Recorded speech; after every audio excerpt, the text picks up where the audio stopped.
So today we are here with Dr. Sadie Jones, who is the Astronomy Public Engagement Leader at Southampton University Astrodome. So we are very lucky to have you here today, Sadie. Thank you ever so much for coming. The aim of this is simply for us to get as much information from you about your career, how you've got into that career, and to see if you've got any tips for our students, whether they be in year 7 through to 11 or our year 12s who are currently thinking about where on earth they're going to apply and to do what at university. So thank you for being here today. It would be great if you could start by telling us what you do for a job, Sadie. I do lots of stuff. Basically, so in my role as Astronomy Public Engagement Leader, like you said, I run the Astrodome, which is a mobile planetarium. So we go into schools and we run planetarium shows which are focused on the curriculum, all the way from primary, and then we do like adult events as well. At the moment, I'm trying to link very heavily to the research that's going on at the University of Southampton. So we're doing a lot of work to do with the aurora and aurora physics. Okay. We have a film in the planetarium which is all about the aurora, and we have this citizen science kind of thing on something called the Zooniverse, where people can analyze our data of the aurora and help us actually with the analysis and classifying shapes and things like that. So I actually got to go as part of my job, which was really cool, with the space physicists to Svalbard in Norway. And obviously they're doing all their analysis, they're fixing the camera, doing lots of things that are very technical. Like I understand a bit of the physics from my PhD and my master's, but not to the level obviously that they do. But my job there was to kind of write blogs and kind of social media type things to promote what they were doing, ready for the launch of this citizen science kind of platform on the internet. And they've had thousands and thousands of classifications since, and yeah, it's really, really cool. So I get to do quite a lot of different things basically, because I also do like a lot of events management. So before the lockdown, we were at the Light Up Pool Digital Arts Festival, and I was running an event where people were making pieces of art that was inspired by our supernova and dark energy research. And yeah, lots of stuff basically.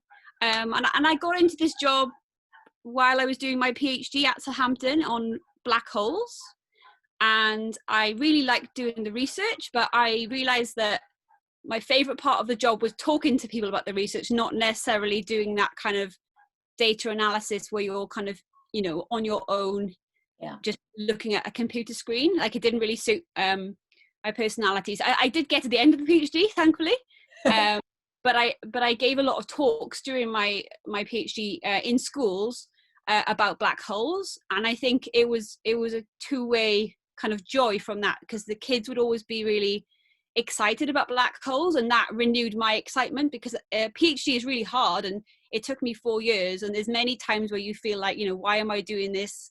This black hole is millions of light years away, and I'm just looking at it, looking at this data, and you feel kind of detached from it, I guess. So by going into schools and talking about it and seeing the excitement of people, I realized that I probably wanted to go more down a kind of science communication route. And I was just very lucky that the university bought a mobile planetarium when I was coming to the end of my PhD.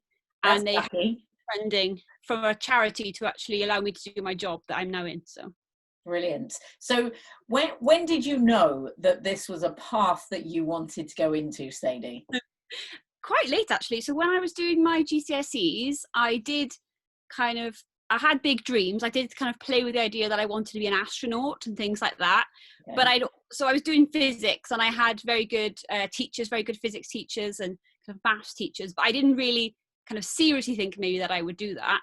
So as well as being interested in space, I was also thinking I would be like an interior designer or a web designer, because I was doing computing and art as well. Right. And I realized, I don't know, I guess I realized maybe that actually, because I didn't know what I wanted to do, I kept changing my mind a lot, that a physics degree would be good because it would open lots of doors, and that maybe at the end of the physics degree, then I could decide what I wanted to do. So I wasn't like a typical kind of astronomer who was always looking at the sky. I don't think I actually looked through a telescope until I came to do my PhD, to be honest.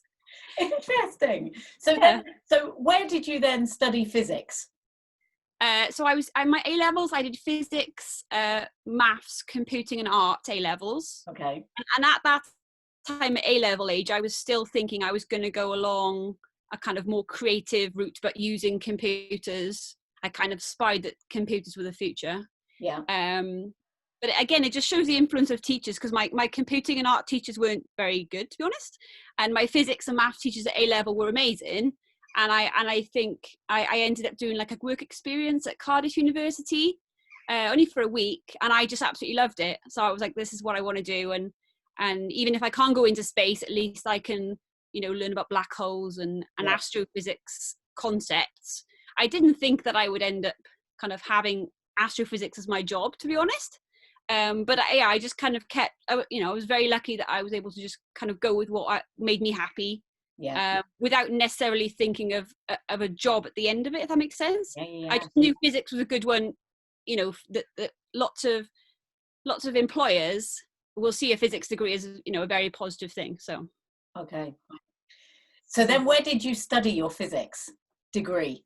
I did an MPhys in astrophysics at Cardiff University. Okay. But basically, it's called astrophysics, but it's basically you do a lot of physics modules, and then a little bit of astronomy as well. So you could do the same degree, and it would be called physics with astronomy. Yeah. And then, because it's an MPhys, it's like a taught masters. So we did have a big project in our 4th year. And it was during that project that I realised that I did quite like doing research. Yeah. And I really liked the team in Cardiff. So to be honest, I actually wanted to stay in Cardiff and work with the team that I was doing my master's project with. But the funding fell through, unfortunately, or fortunately. But then it forced me to kind of look elsewhere. Yeah. And then I ended up going to kind of England, which to me at the time was like quite far because I'd not left Wales at that point. But I'm glad I did, because obviously it's kind of opened up the world to me. And then in my PhD, I got to travel a lot to conferences and things. So I've traveled a lot of the world now. So if you like traveling, I would recommend kind of an academic route. The problem is with academia is a lot of people think you can, become a professor or lecturer, and those jobs are incredibly competitive, not to put people off, like you can get those jobs, but there are a lot of PhD places, but then to go further beyond the PhD, there isn't actually a lot of jobs there. So a lot of my friends have actually used the skills that they've got from their physics degree and their PhDs, because they're so heavily involved in like computer analysis and coding. They actually have sometimes they have better skills than people who have computer science degrees, to be honest, because we use such large data sets for doing astrophysics that people like, Facebook and Google, who are trying to analyze all this data about, humans and what we buy and all this kind of thing, they're getting snapped up. So a lot of my friends have now gone into kind of data science, big data, finance as well. Obviously you can make a lot of money if you're doing that kind of thing as well. So you finished your degree, and did you know immediately that you would then go on and just continue and do your masters? No, not to be honest. I think I don't know if I should admit to this, but for me it was more just like I still wasn't entirely sure what I wanted to do. Okay. I started working at the Technique Quest, which is like a science museum in Cardiff Bay, near where I was doing my degree. Yeah. So I was doing planetarium shows there, and I really obviously enjoyed talking to people about physics and science. So I knew that I liked doing that, but I didn't necessarily think about a career. I guess maybe for me, I'm not ambitious, but I don't think very far ahead, if that makes sense. Yeah. So for me, I just kind of the natural next step for me just seemed to be doing a PhD.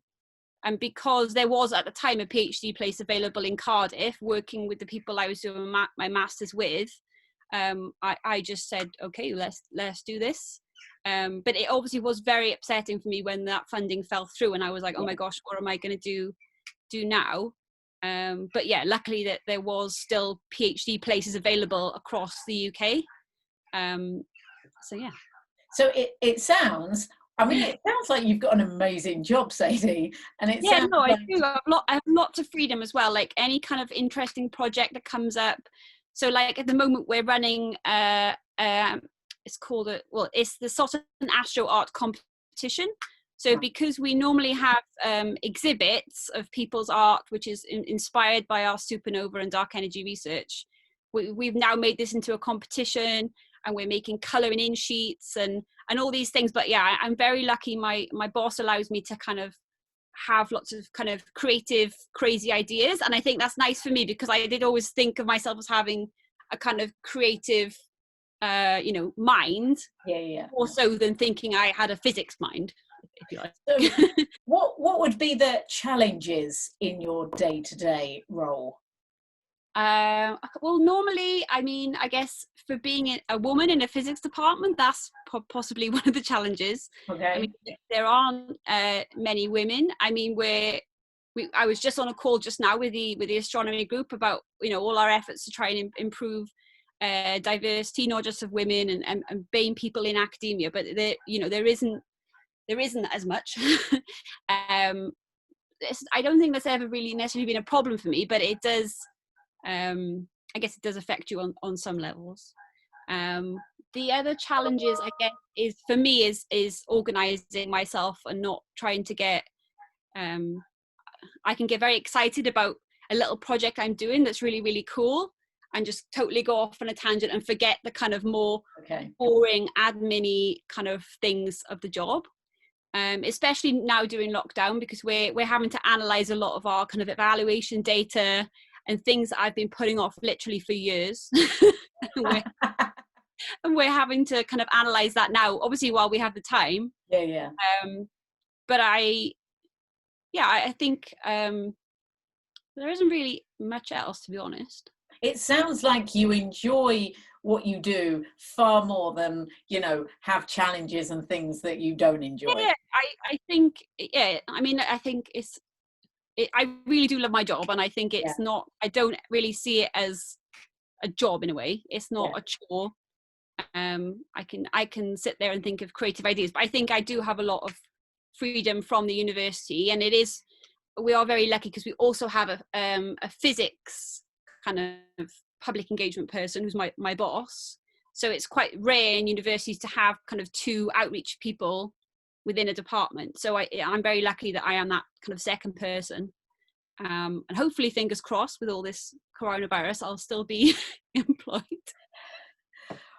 If you think back, would you have done anything differently, Sadie? Not really. I try not. I think I've. It's very cheesy, but I think I have always just gone for. I've been very much a yes person, which is probably one of the challenges I face, actually, to be honest. So I do get guilty because we work with so many people, teachers, artists, and they obviously all want you to kind of come and do stuff for them. Yeah. And because we are free, because we're based out of a university, we have to do everything for free. Yeah. And because I genuinely enjoy all these separate parts of my job, I find it very hard to say no. And I'm getting better at it. But yeah, but on the other hand, that throughout my life, the fact that I've just said yes to all these things constantly and not really got too scared about them, just said, oh yeah, yes, just let's try and do that. I remember in college, we had to do some like we got offered some additional key skills. I don't even, they even do these anymore, but I did like key skills in like just working in Excel spreadsheets. And not many people did this extra course. And I was just like, yeah, why not? I've got time. Because we'd just be playing like cards in the canteen, in between our lessons. And that little course I did on Excel spreadsheets was so useful for me during my PhD, because I wasn't particularly good at coding. Yeah. I'm still, but because I had been taught this, this stuff on Excel, I was able to do it. So yeah, I think just I guess my advice is just saying yes to things and trying not to worry too much about, you know, what's going to happen. And also, you never know when you are going to need those skills at some point. So don't necessarily, you know, say no just because it might not be relevant to what you want to do at that time. You know, adding any skills and saying yes to any kind of experience that comes your way is really important, isn't it? Yeah. And getting people's names is really good as well, because you don't, like you said, you don't know when those people or contacts are going to be useful to you in your life. And so many times I've like met someone, you know, at a conference or at a talk at a school, and then be like, oh yeah, they'd be perfect for this, and it might be years later. And you know, people are, I'm writing a reference for an artist today who I've met through this project, and I didn't ever think I'd be writing a reference for an artist, but I don't mind doing it because she's really good, and some of her really good artwork might then end up in an exhibit for me. So you know, it's helping. And what are your thoughts then, just with that in mind, about, you know, getting names and keeping in touch with people? What are your thoughts on LinkedIn and students? How soon do you think students should start using LinkedIn as a kind of a networking tool? Oh, I don't know. So I'll be honest, I guess because I have a a permanent job. So I am on LinkedIn, but I don't probably use it as much as I should. But I do know people who have been kind of headhunted just off their LinkedIn kind of profile. Okay. So I definitely don't think it's anything that could hurt. And if you want to be, you know, a professional and appeal to employers, then they're going to be looking on there, and hopefully not looking at your Facebook and things like that. Yeah, absolutely. I mean, I use Twitter a lot, and a lot of people who follow me on like my professional Twitter are other science communicators, and I've met a lot of people, not in real life, but through Twitter, and had conversations, or they've kind of retweeted things for me. For example, the competition we're running is now going through Australian Teachers Network and something through Twitter. I guess it's just, maybe I have like a kind of professional Twitter and my own personal one where I can say, you know, more crazy things. So with your vast experience, Sadie, if you think about our students who are in year 7 to 11, and many of them might not be thinking or have no clue of what they want to do in their future, what words of wisdom might you have for that group of students? I think it's definitely okay, because I still don't feel necessarily that I know what I want to do in my future. If I was asked in my appraisal or something with my boss, what do you want to be doing in 5 years time, I'd have no idea. So I think it's okay to feel like that. I guess it's to focus on the subjects and things that you're good at, but also, I guess maybe more importantly, that you kind of enjoy doing, because, you know, it's very cheesy again, but you only have one life and one one opportunity to do, you know, to do a job. So yeah, I guess for me it was just trying to say yes to things and do the things that make you happy. Well, it definitely comes across from you, Sadie, that, you know, when you talk about your computing and art as subjects compared to maths and physics, you know, they were the ones that you enjoyed, and they're the ones that you've gone on to study further. Yeah, I mean, I could have, I really do love computing and art, but I think that it was a dangerous time where those teachers at A-level could have kind of put me off. Again, I guess I'm just lucky that physics is kind of, it is quite, you know, it is physics, and I had to learn lots of physics, but I was still open to a lot of computing and creative kind of ness.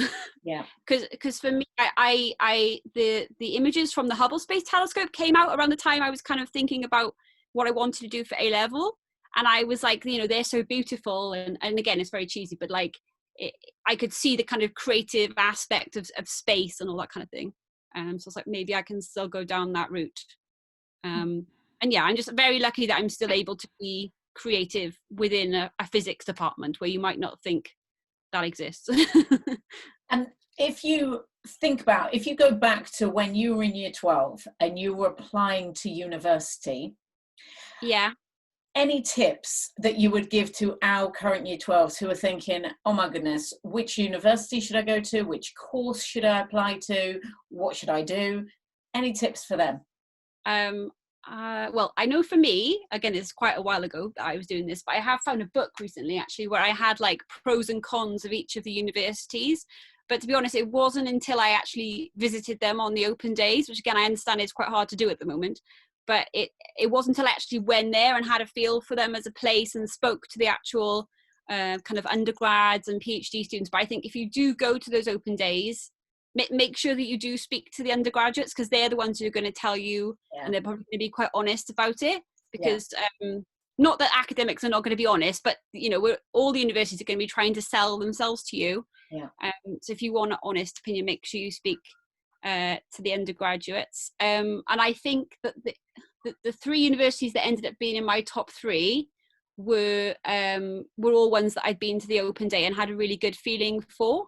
And I probably ended up going to Cardiff myself because I had done that work experience there, and it already felt kind of like homely to me, and I already knew one of the academics. So that was the clincher. But to be honest, I originally had thought that I would want to go further away. So Liverpool was my actual top choice, because I really liked the university there. Everyone was really friendly. But at the last moment, I was like, it's too far, because I was still quite, you know, still wanted to be close to my family at that time. And I had a job in New Look on the weekend, so I wanted to keep my job going. And I wanted to still have my Sunday roast and my laundry done. Important, Sadie.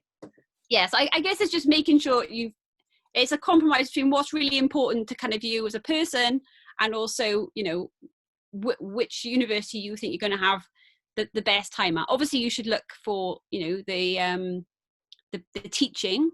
There is something called the National Student Survey where you can see again what the actual students have said about the teaching, because universities are also given like a rating about their research as well. But unless you're wanting to stay on at university and do you know, research and PhD, then for undergraduates it's probably more important that you look at the National Student Survey and see what the undergraduates thought of the teaching and their lives, you know, there, because that's really important. Great tip. In terms of the courses, the physics courses that you applied for, how did they differ? So, for example, at Cardiff and Liverpool, was the structure, were the modules quite similar? Yeah, so I mean, I think in the University of Southampton, actually, we have, which I didn't realise at the time, because I probably would have applied to Southampton as well, they have a module in the second year, which is a field trip to Tenerife to observe. And I actually teach on that field trip, which is really exciting, because it's a really amazing course. So yeah, looking at really, you know, little modules like that, which you think might be exciting. I mean, for me, I was so sold on astronomy and astrophysics. So I only looked at universities that had really strong astrophysics and had lots of modules that I thought were interesting, because I really wanted to know about like kind of cosmology. So I'd make sure that they had a module on cosmology and things like that.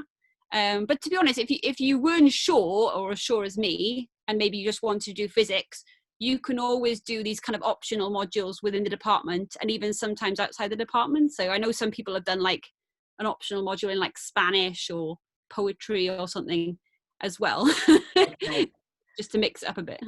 See, that sounds brilliant. Yeah. And did you, just my final question, what did you enjoy most about university life when you were there? Well, I think for me, I was incredibly shy before I went to university. I had a few friends, but you know, I found college quite hard, I guess, like most teenagers.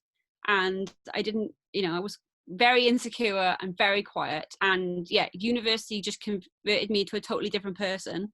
And like now my job is public speaking, basically.